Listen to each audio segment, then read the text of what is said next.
Morning, everybody. Thanks for coming back for yet another day to help us get the word out and keep our public updated on this emerging recovery. And so I want to start by just saying we continue to see really strong progress in the restoration of water work.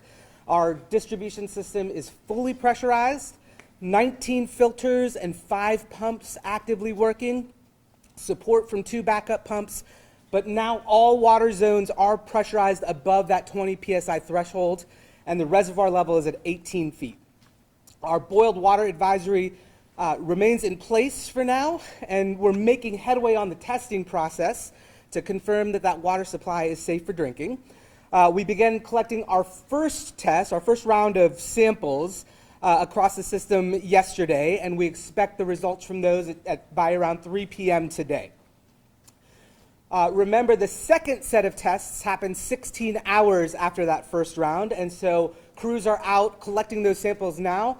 Those should start cooking in the lab shortly, and so we expect results from those, and we anticipate that everything, if it goes well, will be negative, and we'll be able to lift that boiled water advisory sometime Saturday morning.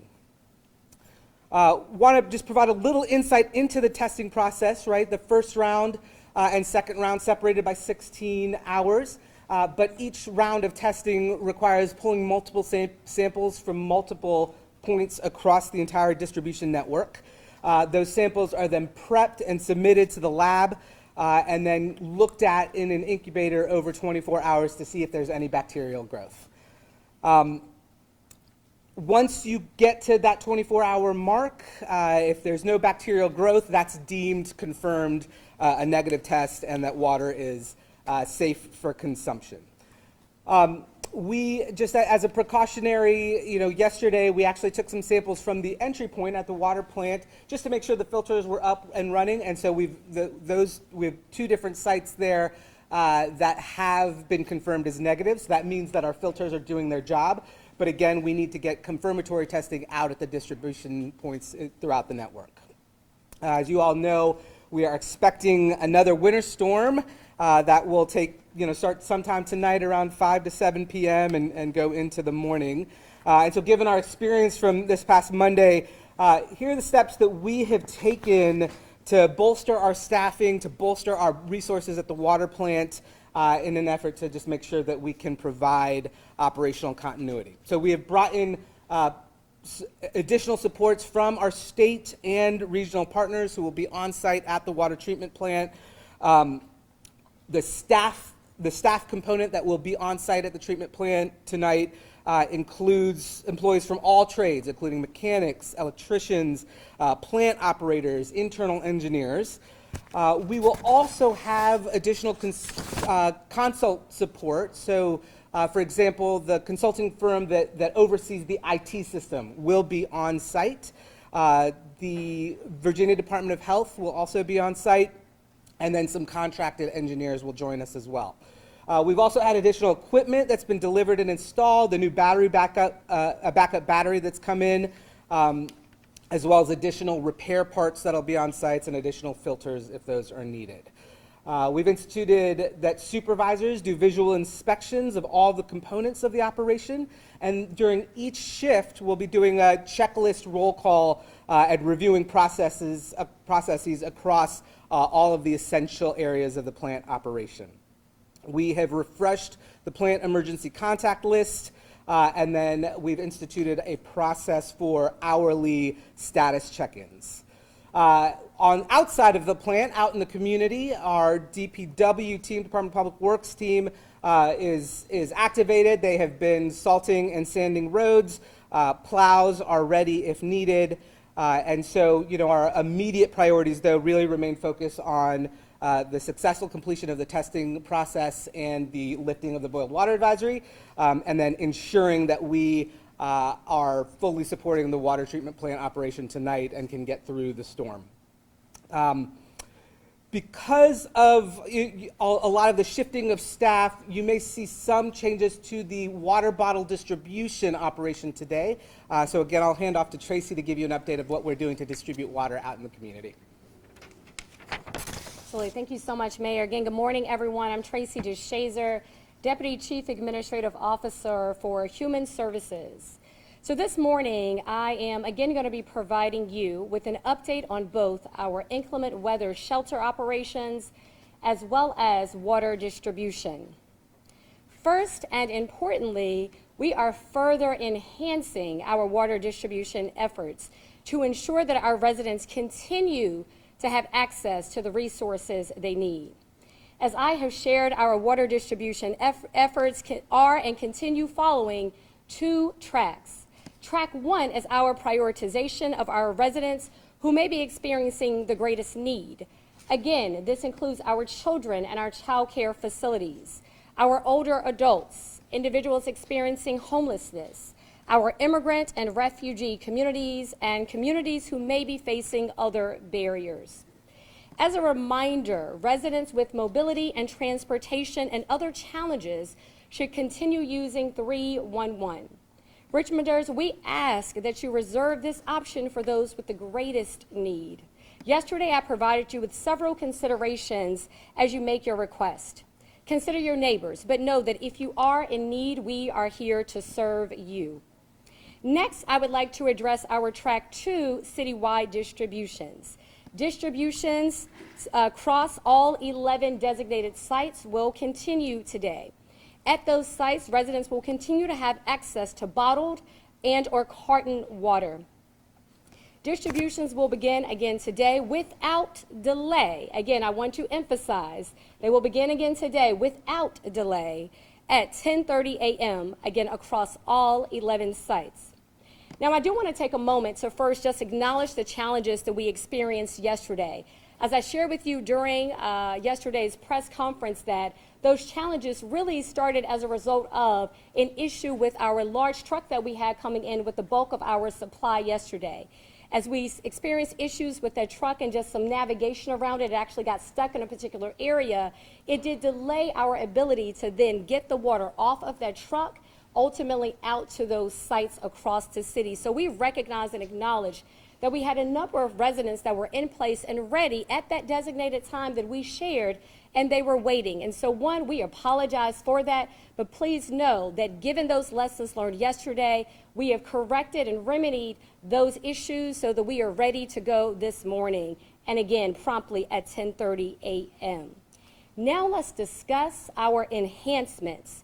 Today, to ensure that residents are not only prepared for the remainder of this event, but also prepared for the upcoming inclement weather, we have added some additional sites to further address the need. What we are doing is actually bringing in 9 potable water tankers. In fact, one is actually on site and it was operational yesterday. I shared this at Southside Plaza. We are bringing in additional potable water tanks. The largest capacity tanks, which each have 6,000 gallons of water, again, are at Southside Plaza, which was put in place yesterday. There's another 6,000 gallon tank that will be at Pine Camp Community Center and Hickory Hill Community Centers. In partnership with the state and the support of the Virginia National Guard, we will be bringing on board 6 additional 2,000 gallon tanks. Those 2,000 gallon tanks, the one for the 7th District, it will not be at EDI or the East End District Initiative because of logistics. There we have a roundabout and logistical challenges. So while we will continue bottled and carton water distribution there, the tank will be at Powhatan Community Center. Moving on, we will have a tank at Midtown Green, Westover Hills, West End Library. Rather than Belle Meade Community Center, we will have the tank located at Oak Grove Elementary. And then finally, for the 6th District, rather than the Annie Giles Center, we will have the tank itself at Ann Hardy. Now to clarify, distribution of bottled and carton water will continue at those 11 designated sites. These sites that I've just shared are the sites where the tanks will also be located. Residents will be able to bring jugs and they can take as much water as they can carry from the tanks. Today, as supply allows, we may be able to also expand the number of liters that we are providing residents. But again, as of now, it is 3 liters per person per household. So again, this is in addition to our bottled water and carton water distributions. Finally, I want to acknowledge that we have had incredible partnerships with several organizations, but one in particular has really heeded the call, and that is Feed More. And recognizing that a number of our residents that are in need of water are also in need of food, you may have seen that we also had food distributions across 10 of our 11 sites yesterday. Those distributions will continue today as supplies last. As a reminder, in addition to our city employees that are supporting our distribution efforts, we have partners from the faith community who are serving alongside us, as well as the American Red Cross. Now I'm going to take a moment to provide you with an update on our inclement weather shelter and inclement weather overflow shelter operations.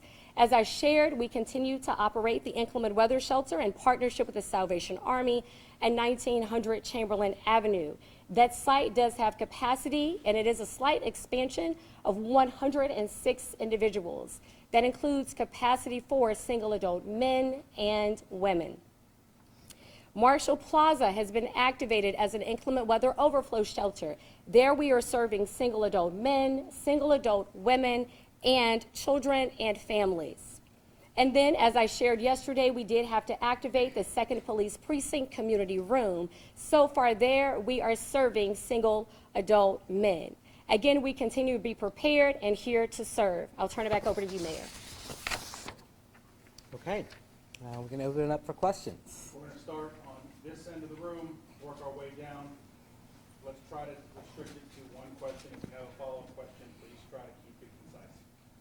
So I know you said there's going to be a lot of information coming after your report. There have been some calls for an independent investigation. Do you trust that the city can get to the bottom of this on its own, or would you welcome some independent outside look at what happened? The question is, there have been some calls for an independent investigation, and would I welcome that? And we are absolutely outsourcing this. We're going to bring in a third party to do that investigation. I think in the immediate aftermath, we needed to get in there and figure out what we could so that we could get prepared for tonight. But absolutely, we have already put calls out to several different vendors, and I expect early next week we will have an independent third party investigator on board to start that process for us. Next. Next question. I was going to ask that, so. Great. Sam? I wanted to ask if you heard from Mayor LeVar Stoney during this, and I also wanted to ask when April Bingham would be available for questions. The question is, have I heard from Mayor Stoney throughout this, and will Ms. Bingham be available for questions? Yeah, Mayor Stoney has reached out a couple times, sent me texts of encouragement, and just said, you know, I know this is hard, and you're doing a great job. So I've been very appreciative of his support, but that has been about the extent of our communication. And yeah, you know, April is on site right now. She's on site at the water plant. Where I need her focus is really making sure that everything is up and running. All of those steps that she's been overseeing over the last 48 hours at the water plant in preparation for tonight. That's where I need her focus. As we get through the storm, she'll be available for questions and discussion early next week. Jamal? And my question was from yesterday, just how many people or households were without water at the peak, and how many currently now are still without water at this moment? We do not have any water outages at all. Sorry, the question you asked is how many people were without water at the peak, and how many are currently without water. Yesterday, I thought you asked about electrical, right? And I think we followed up. There were no current outages reported by Dominion. And at the peak, I don't have the answer to how many people. I mean, I think it was most of the city.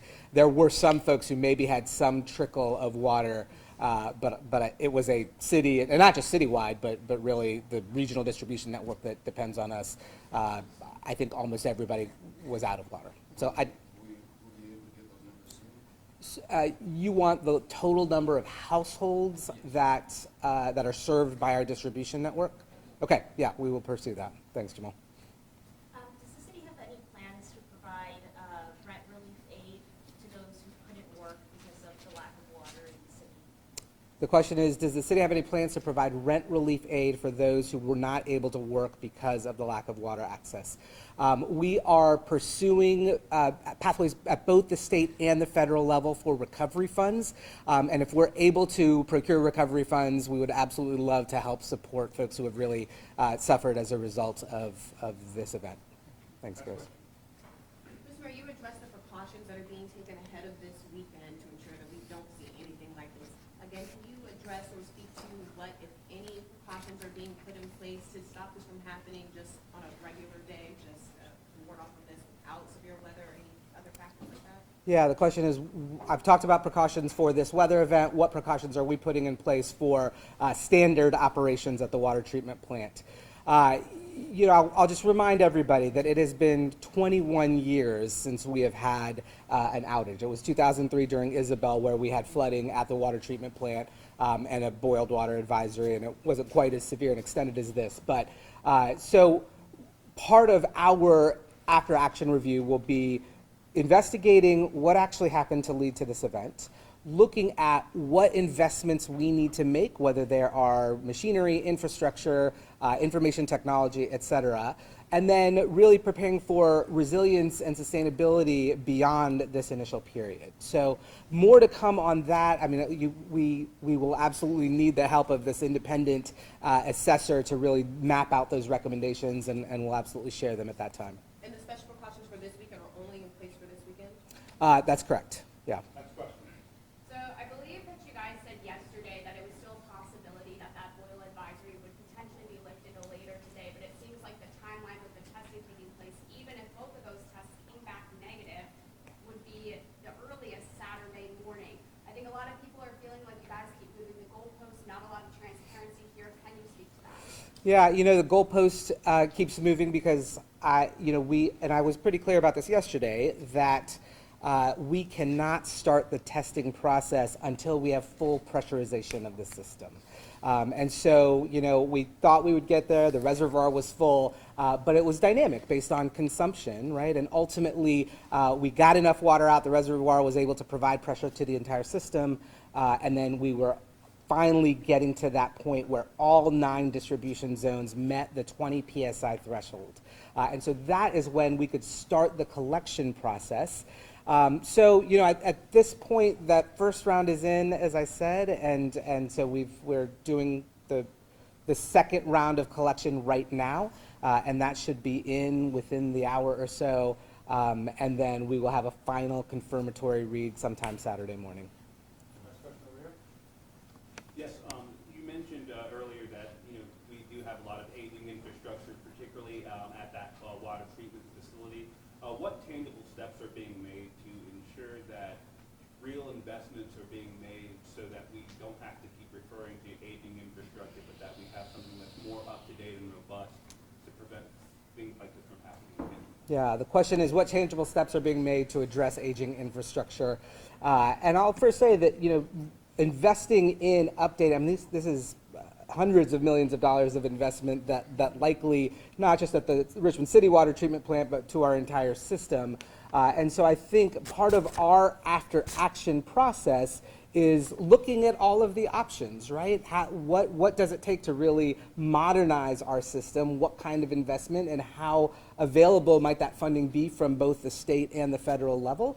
But then also looking at, are there different approaches to regionalizing and creating redundancy and having a more integrated water system? So I think all of those things will be on the table. And as we get into the work, not just of after action here, but really thinking more broadly about how to create a more resilient system, we will absolutely do that in conjunction with our regional and state partners. Thank you again, Mayor, for taking our questions here. I just have 2 follow-ups from the afternoon conference yesterday. Were you able to find out why 2 of Richmond's 3 backup batteries were out of service? Were they already out of service before Monday, and are they all working for tonight's storm? And then 2, did you find out why staff were not aware of the manual procedure to go in and turn off the valves to prevent the flooding for Monday's storm? Was that a training issue, and has everyone been trained to do that, in the event that it happens again? The first question was about backup batteries. We, again, as I shared yesterday afternoon, that'll be part of our after-action review. What we did in the meantime was ordered a new backup battery that was delivered and installed over sometime within the last few hours. So we have another backup battery in place. The second was a question about, I forget, sorry. The manual process to turn off the valves in the event of flooding. Why staff didn't know about that? Have they been trained now? Yeah, and I should say, I don't know that that was an issue of staff not knowing about it. You know, again, there's a lot of details about the step-by-step of how we got to flooding that will come out in our immediate investigation that starts right after this weather event. All right, thanks, everybody. Quick Appreciate question it. for clarity of testing. We know that 16 hours is needed between these tests, but if this second test comes back negative, is that same 16 hours needed to do another? The 16 hours is the second test is already happening. Oh, you're saying if the second test comes back Or positive? positive, that then would restart the clock altogether because you need 2 negative tests spaced 16 hours apart. Now, I think the likelihood of that is incredibly low. Remember that we've done testing at the distribution site to make sure the filters are working correctly, all negative. The other reality is that, as I've shared along the way, the possibility of bacterial contamination is low to begin with, even in a low pressure situation. And second, as water has re-entered the system, we have really optimized the amount of chlorination to kill any potential contaminant. So I think between those two steps, yes, it's possible, but I'm optimistic that we will have 2 negative tests come this time tomorrow morning. Okay, thanks, guys. Yeah. Appreciate it.